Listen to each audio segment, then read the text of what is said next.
Continuando a parte.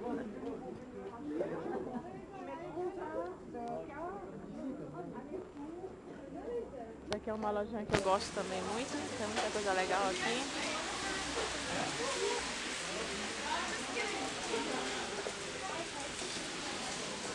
Então vamos continuando aqui no Marché do Noel, na feirinha de Natal. Fica aqui na rua principal de Montreux, bem no centro. Muito bonitinho. Aqui.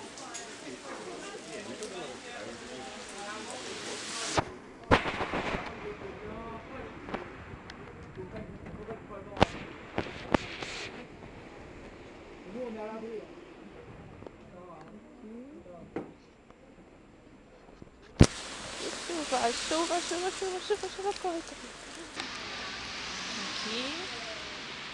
tem um caldeirão aqui, uma sopa. Ah, é vinho quente casa. É vinho, gente. Ué. Merci, madame. Au revoir. Bom, ela disse, é vinho quente, gente, que eu tava vendo ali, né? Pessoal muito educado. Cadê? Aqui muitas vacas. E vai aqui em cima.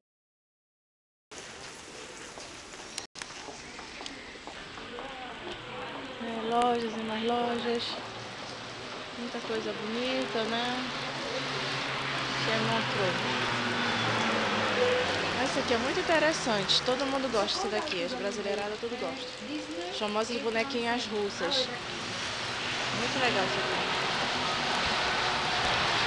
Olha que lindo aqui, ó.